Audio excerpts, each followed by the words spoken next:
Hi everyone, so good to see you. Welcome to KREM 2 News at noon. I'm Laura Papetti, and we begin with this. We are less than 3 weeks away from Election Day. In a KREM 2 investigation, our Janelle Finch uncovered a lot of the money for Spokane's mayoral and city council races are coming in from outside of Spokane. She has more on who is on the receiving end of some of the biggest checks. Well, according to Public Disclosure Commission documents, the National Association of Realtors has spent hundreds of thousands of dollars on some of our local candidates. We're breaking down some of the money being spent for city election candidates. PDC reports show the NAR sponsored 5 candidates in Spokane's 2023 primary and general elections. Spokane Mayor Nadine Woodward and City Council candidates Katie Traylor, Michael Cathcart, Earl Moore, and Kim Please. The NAR spent tens of thousands of dollars on mail, text, phone calls, and online ads in support of the candidates. Incumbent Mayor Nadine Woodward and City Council President candidate Kim Please have received the biggest support at this time. The NAR spent more than $100,000 to each campaign since the primary election. We reached out to both campaigns for comment on the support.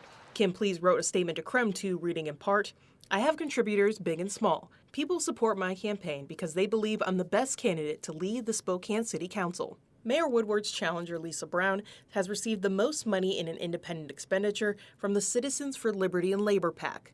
That PAC has spent nearly $10,000 in support of Brown's campaign. The PAC is also one of the biggest sponsors of Please's challenger, Betsy Wilkerson.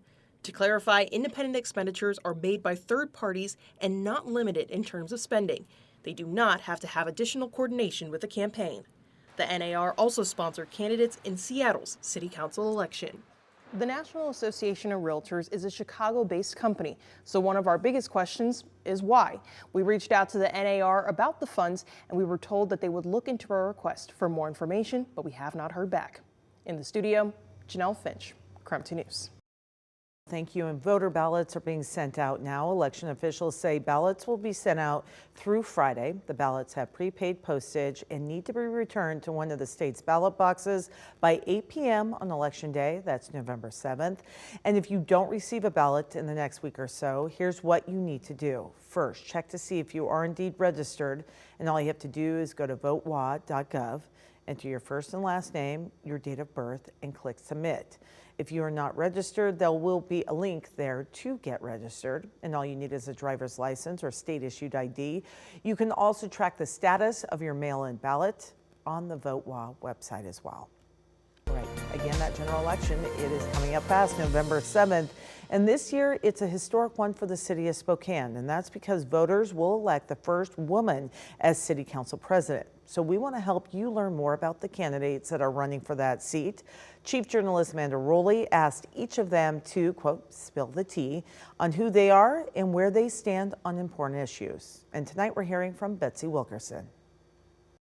What is your vision for the future of track? I like to see the track decommissioned as well. Really? There is That could no ruffle fun. some feathers. That could ruffle some feathers, I know. So where would they go?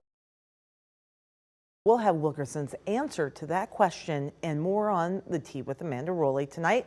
That is coming up at 6 o'clock. And in the meantime, Spokane is also electing its next mayor. And you can watch those candidate interviews by visiting the KREM 2 YouTube page. We've posted it all there for you. We also want to let you know that next week we'll be hosting the KREM 2 mayoral debate. Lisa Brown and Nadine Woodward will debate right here in the KREM 2 studios. That's coming up Thursday, October 26th. Mark Henrahan and Whitney Ward will moderate that debate. It will be airing uninterrupted on KREM 2 in our digital platforms between 7 p.m. and 8 p.m. on that evening. All right, 12:04 right now. We're getting a look at the forecast.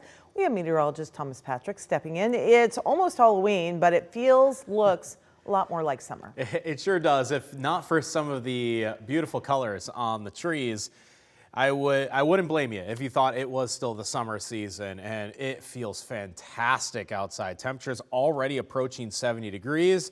That sunshine makes it feel even warmer if you are doing anything outdoors, whether it be a walk around the block with the dog or a bit more of an exercise for today. And temperatures are expected to be just a pinch warmer than yesterday. And at 73 degrees, that would be significant, as that's what today's record high is, 73 degrees. So we will make a push for that in the next couple hours here, probably peaking at around 3 or 4 o'clock. And as we look ahead towards the weekend already, I think the 70s are staying with us through Saturday, but not beyond that, as big changes will be taking place starting Sunday. And we're going to cover two very important storm systems that'll hit the inland Northwest next week. And I'll cover that in detail in just a few minutes. All right, my friend, thank you. Seeing the writing on the wall that he did not have enough votes, Congressman Jim Jordan agreed to cancel a third round of voting for the House Speaker's race, at least for now.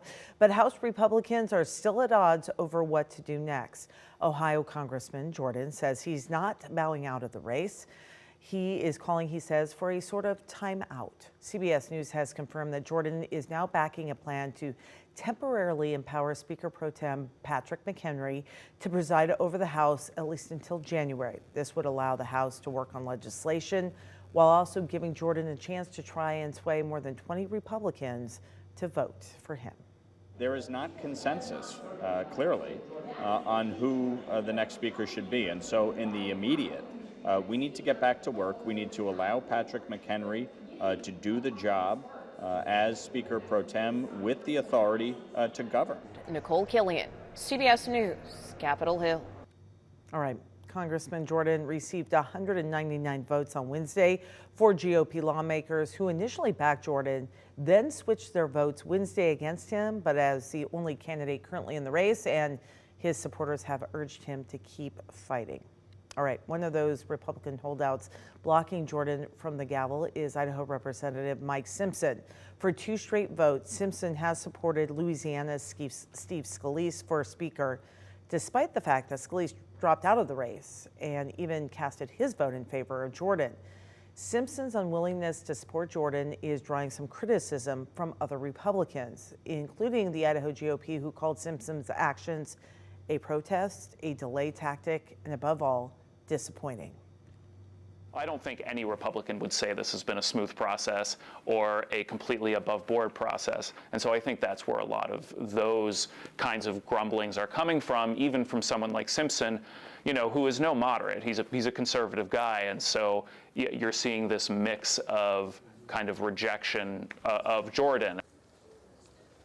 Simpson said he will continue to vote for Scalise, writing, quote, intimidation and threatening tactics do not and will not work.